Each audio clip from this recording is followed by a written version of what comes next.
What if you're the one keeping things tidy, yet the mess keeps finding its way back? You didn't leave those papers on the table. You didn't scatter shoes in the hallway. And yet, you're the one who notices, the one who feels it, the one who carries the weight of the disorder. It's not anger you feel. It's something quieter, like a soft ache. A longing for space to breathe. A place to sit where your eyes aren't tripping over clutter that doesn't belong to you. Maybe you've told yourself, it's not worth the fuss. Or, I don't want to start an argument. So you stay silent. You sweep a little here. Straighten a cushion there. Smile and carry on. But deep down, there's a whisper, I just need one space that feels like mine again. If any of this sounds familiar, stay with me. Because this video isn't about forcing anyone to change. It's about gently protecting your peace, without disrupting the love in your home. And the steps ahead might surprise you, not because they are loud or dramatic, but because they are simple and they work. And if you're over 60 and want more thoughtful, practical ways to stay calm in a full house, take a moment to subscribe to Wise Aging Seniors. We share tools that honor your stage of life, with grace, not guilt. Sylma is 74 years old. Her life is full, but not always in the way she wants. She lives in a modest two-bedroom home in Pennsylvania with her adult daughter, who works night shifts, and her two grandchildren, ages 7 and 10, who seem to trail behind them a cloud of laughter, shoes, snack wrappers, and homework papers. It's a home full of love, no question. But also full of noise. Full of motion. And increasingly, full of clutter. Now Sylma wasn't always like this. Years ago, she ran a tight ship. Everything had a place, and every place had breathing room. The table was for dinner, not mail. The hallway was for walking, not dodging backpacks. Her home wasn't perfect, it was lived in, but it felt like hers. Safe. Soft. Settled. But something shifted slowly over time. The home didn't feel like hers anymore. She wasn't angry about it. Not really. She loved her daughter's hard work. She adored the grandkids more than words. She didn't want to burden anyone with complaints. So she stayed quiet. Picked up here and there. Folded blankets no one asked her to. Moved things back to shelves, only to find them in new places hours later. Still, every time she sat down in the living room and saw 4 shoes near the sofa and papers on the armrest, she felt her chest tighten just a little. Not from judgment. From fatigue. Emotional fatigue. The kind that accumulates when your surroundings never give you permission to fully relax. She thought to herself, maybe this is just what aging looks like, sharing your space, adjusting, compromising. But something inside her, a quiet voice she hadn't heard in a while, began to whisper, you don't have to give up your peace to prove you love your family. There must be a better way. So one afternoon, while the house buzzed with after-school chaos, Sylma didn't make an announcement.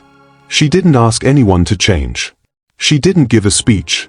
She just took one small step, silently and gently. And that step? It didn't involve confrontation. It didn't require permission. But it started something beautiful. What she did next became her quiet revolution. One that restored her calm without ever raising her voice. And in the steps ahead, you'll see exactly how she did it, so you can too. Step 1. Reclaim a personal zone. Sylma didn't start by cleaning the whole house. She didn't try to change how her family lived. She didn't even tell anyone what she was doing. Instead, she quietly decided to take back one small space, just for herself. A space that didn't need approval, didn't invite commentary, and didn't have to serve anyone else's needs. Just hers. She looked around the house. The kitchen table was never clear. The hallway was a highway of shoes and bags. The living room belonged to cartoons and crayon drawings now. But her bedroom, that was different. That space, at least in theory, was hers. And in the far corner of it, between the window and the wall, was just enough room for a little sanctuary. She pulled over a chair from the dining room, not fancy, but sturdy and familiar. She placed a folded, rose-colored blanket over the back, one that used to belong to her late husband. On a tiny round table, she set her devotional, a small battery-powered lamp, and a coaster for her evening tea. She didn't call it a decluttering project. She just called it mine. That corner became her soft landing. It wasn't about design. It was about dignity. When the house felt chaotic, when cartoons blared from the living room or backpacks tumbled across the floor, Sylma could retreat to her space, sit down, and exhale. The light was soft. The noise faded. Her body knew, here, I don't have to fix anything. I just get to be. And something remarkable began to happen. Her family started respecting it, without being asked. Her granddaughter would tiptoe past the door when Sylma was there. Her daughter even said once, "I love how cozy you made that space, Mom." That wasn't the goal, but it was the ripple effect. When you honor your own peace, others start to notice. Sometimes they'll protect it, too. For seniors living in full homes, this is your first gentle win. Don't wait for the whole house to feel peaceful. Start with one small area. A corner of a bedroom. A chair by a window. A little table in the sunroom. Declutter it. Beautify it. And most importantly, protect it. Because one peaceful zone in your home becomes a powerful signal to your soul. I still matter here.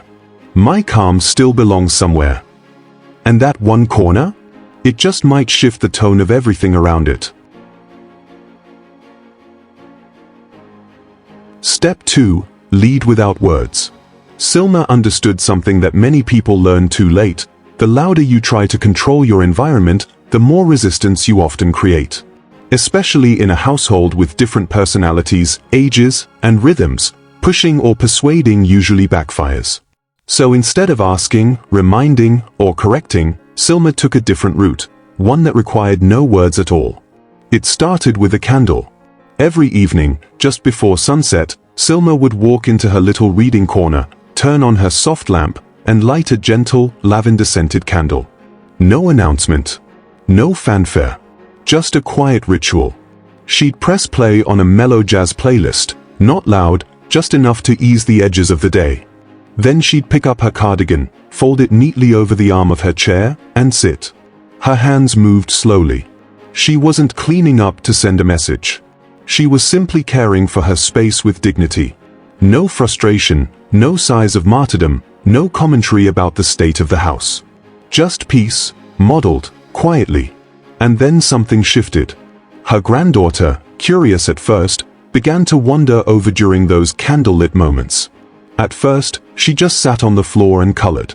But one afternoon, without any prompting, she gathered her crayons, placed them in the plastic bin, and slid them onto the shelf nearby. Sylma said nothing, but her heart swelled. This didn't happen overnight. It wasn't magic. But over time, the people around Sylma began to match her energy, even in small ways. Not because they were scolded into doing it, but because they were invited, through atmosphere, not instruction. You see, peace is magnetic. When others feel it radiating from you, they are drawn in. And they begin to want it, too. Not because you force them, but because you show them how it feels. That's the power of silent leadership. For seniors living in busy homes, this is one of your greatest tools. You don't need to repeat yourself. You don't need to keep track of who did what. You can simply become the calm you wish to see. Turn your routines into quiet rhythms. Light your candle. Fold your blanket. Care for your space like it matters, because it does. Let your actions set the tone. Let your stillness guide the energy in the room. Let your home begin to shift, not because you demanded change, but because you lived peace so deeply that others couldn't help but feel it. Step 3. Add gentle anchors. Sylma knew better than to tape rules to the wall. She'd seen it before, printouts on the fridge that said, "Put your shoes away," or "Clean up after yourself." And she knew exactly what happened. Those notes became invisible after a week, maybe even a day. People tune out commands, especially when they are framed like orders. So instead of scolding or scripting, Sylma decided to do something subtler. She created a quiet cue, a gentle anchor. It started at the front door. That area had become a mini obstacle course: sneakers, school shoes, boots in winter, sandals in summer.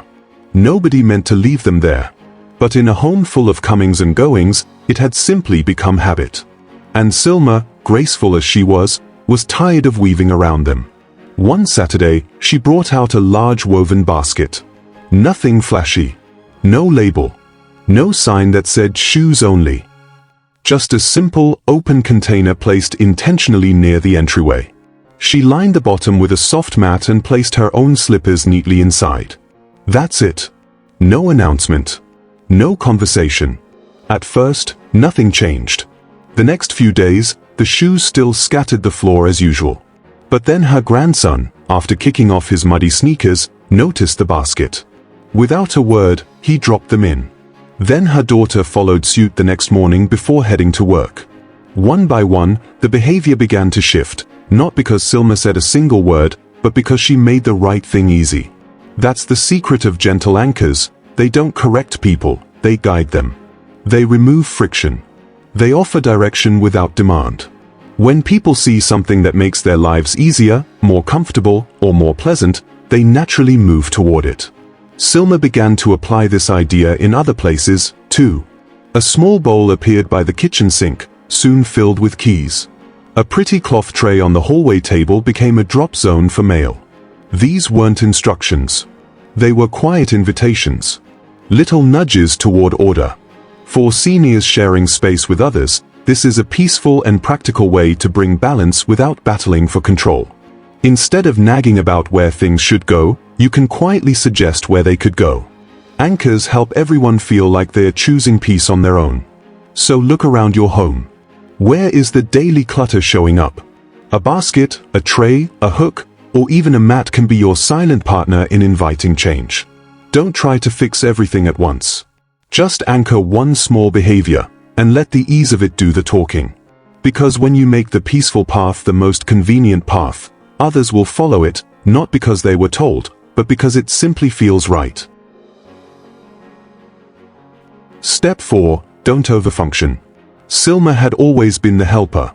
The one who smoothed over rough edges, picked up after everyone, and made sure nothing fell through the cracks. It was how she showed love. When her daughter was younger, she packed lunches before the sun rose and washed clothes before anyone noticed they were dirty. When the grandkids arrived years later, Sylma quietly took on new tasks, folding their tiny socks, picking up snack wrappers, resetting the house after every whirlwind afternoon. At first, it felt natural. It gave her a sense of usefulness, even pride. But as the years passed, something began to shift. The tasks multiplied, but the thanks didn't. The more she did, the more everyone around her seemed to assume she'd keep doing it. Not out of rudeness, just out of habit. She'd created an invisible role for herself, the quiet fixer. Then one evening, after clearing the dinner table, Sylma noticed something small that struck her hard. Her grandson had left his cereal bowl on the floor by the couch. He was upstairs already, laughing with his sister. And for a moment, Sylma stared at that bowl and asked herself something she hadn't asked in years: why am I about to pick this up? Not in anger. Just in realization. It wasn't her mess. It wasn't her responsibility. And more importantly, it wasn't her job to always catch what others dropped. Not anymore.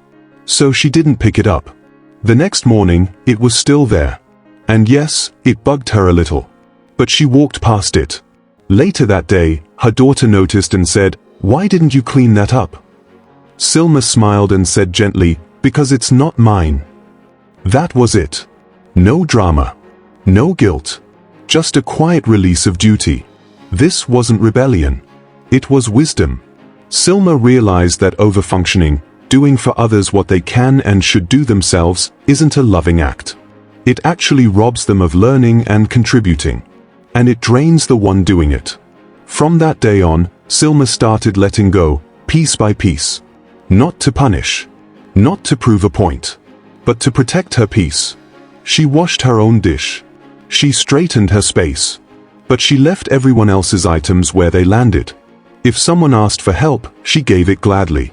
But she no longer volunteered herself as the silent cleanup crew. And something beautiful happened. Her daughter began noticing the things Sylma used to take care of. Her grandson began putting dishes in the sink. Not perfectly. Not all the time.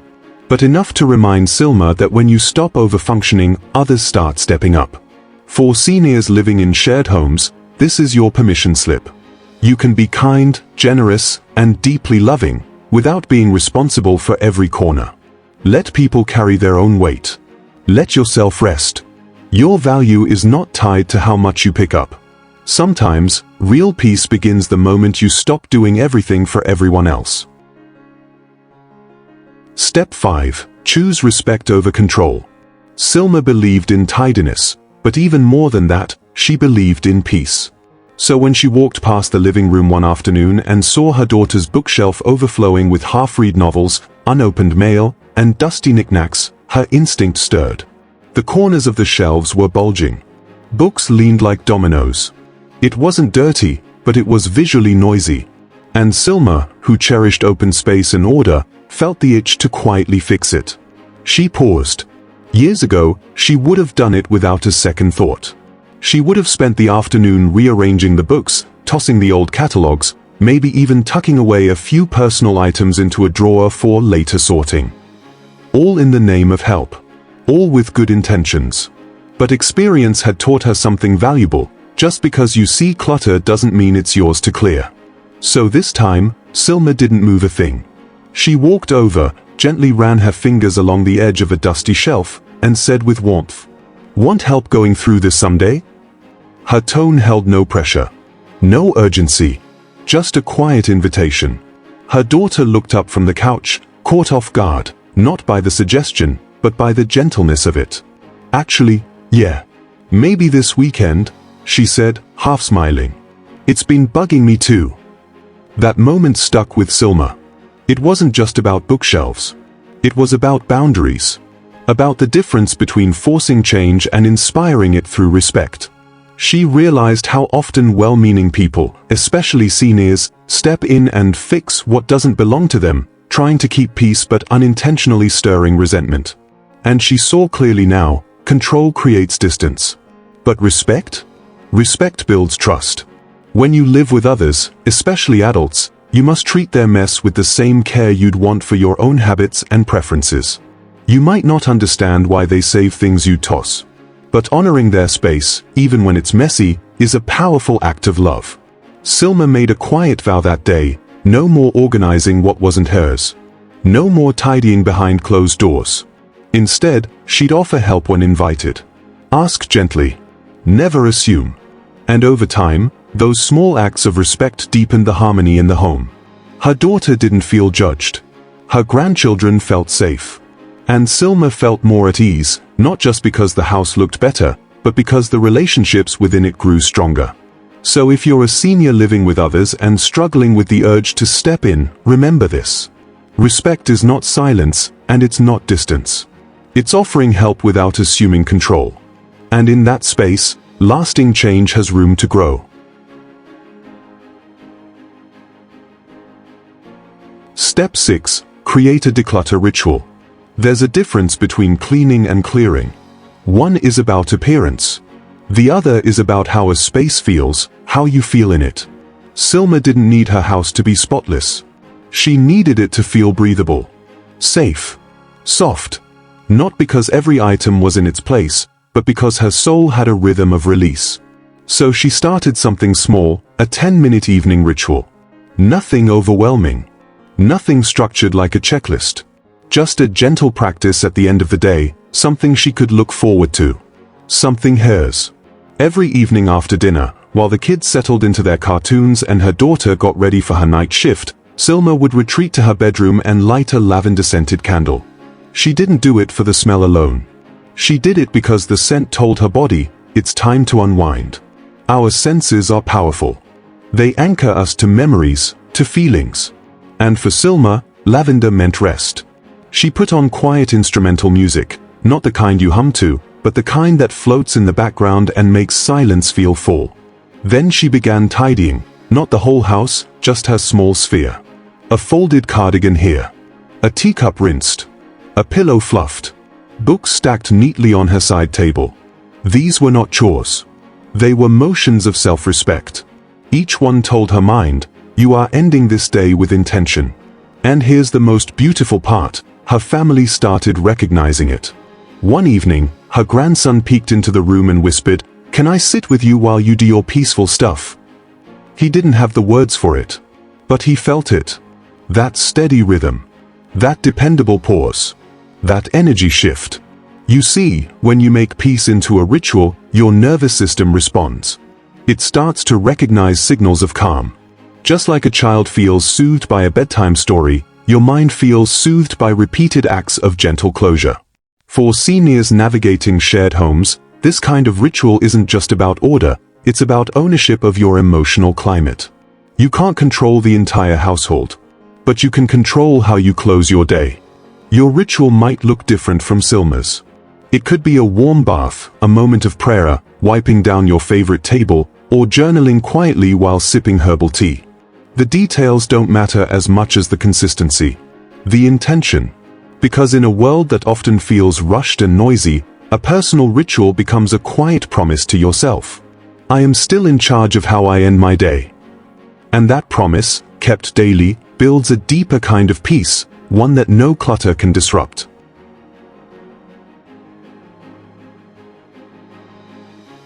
Step 7. Focus on the feeling, not the finish line. Sylma never set out to change her whole house. She never aimed for Pinterest perfection or imagined her grandchildren neatly lining up their toys like tiny decorators. She simply wanted to feel calm again, to breathe without tension, to wake up without overwhelm, to sit in a space that didn't ask anything of her. That's all. And that small, heartfelt goal became her quiet victory. No, the home didn't transform overnight. The kitchen counter still caught the day's leftovers. The hallway still collected stray shoes from time to time. And the bookshelf? It still leaned a little sideways. But something deeper shifted, something you couldn't capture in a photo. The atmosphere began to change. Sylma herself softened. Not by giving up, but by letting go of control, of expectations, of that quiet resentment that comes from trying to fix what isn't yours. She focused instead on how she felt. How her body relaxed in her reading corner. How her spirit lifted after lighting that lavender candle. How her breath slowed when she moved through her nightly rhythm. She began to ask herself simple, powerful questions. Does this space make me feel calm? Am I moving through this room with ease or tension? What would make this moment feel lighter? And as she became more aware of her inner peace, her outer world responded. Her family didn't suddenly turn into minimalists. But her daughter began keeping her shoes in the basket more often. Her grandson wiped the table without being asked. Not because of rules. Because the mood was changing, and they felt it. The house wasn't perfect. But it no longer felt like a battle zone. It felt lived in, yes. But it also felt cared for. And that made all the difference. For seniors, especially those in multigenerational homes, this might be the most important shift of all. Decluttering is not a finish line. It's not about reaching a state of perfection where nothing's ever out of place again. It's about creating a feeling, one of clarity, ease, and dignity. When you focus on how your space makes you feel, not how it looks to others, your goals become lighter. Your steps become sustainable. And your progress becomes deeply personal. So ask yourself today, not is my home spotless, but does my space feel like it loves me back? That feeling, that gentle, nourishing, soul-level calm, is the real finish line. And the truth is, you don't have to wait for everyone else to get on board to reach it. You can start today, right where you are, with exactly what you have. Just like Sylma did. Sylma didn't stage a protest in her home. She didn't give ultimatums, demand silence, or expect her family to suddenly change who they were. She didn't shame anyone for leaving shoes out or dropping mail on the counter. She also didn't wait for the perfect moment to ask for her peace back. Instead, Sylma quietly planted seeds, in her own corner, in her own way, and in her own time. And that's what made it work. She didn't win a battle. She didn't have to. Because this wasn't about winning. It was about returning to herself, to her sense of calm, to her ability to shape her day with intention. In a house that still buzzed with life, Sylma carved out a quiet world within the world, a space where she could breathe, think, and reset without asking anyone's permission. And the truth is, you can too. If you live with messy people, or loud people, or people whose pace no longer matches your own, know this: Peace isn't something they hand to you wrapped in a ribbon. It's something you gently grow, choice by choice, day by day. Through one candle. Through one folded blanket. Through one quiet pause when you let the mess sit, and let yourself rest instead. You don't have to fix everything. You don't need every drawer to close perfectly or every surface to gleam. You just need one thing, a rhythm of your own. A way to return to center. A place, mental or physical, where you can say, "Here, I feel like me again." Because peace isn't loud. It doesn't beg for attention. It's soft, consistent, and deeply personal. And when you start to live from that place, others begin to feel it. And slowly, the energy around you begins to shift. If this video gave you a breath of fresh air, if it reminded you that you still have the right to calm, go ahead and tap that like button. It tells us that content like this is reaching the right hearts. If you know someone else who quietly carries the weight of a busy household, share this with them. You never know who's waiting for a kind reminder that they matter too. And if you want more calm, clutter-free, compassionate guidance for this beautiful stage of life, subscribe to Wise Aging Seniors. This isn't just a channel, it's a space. One made just for you. Where your wisdom is honored. Your peace is protected. And your voice is always welcome.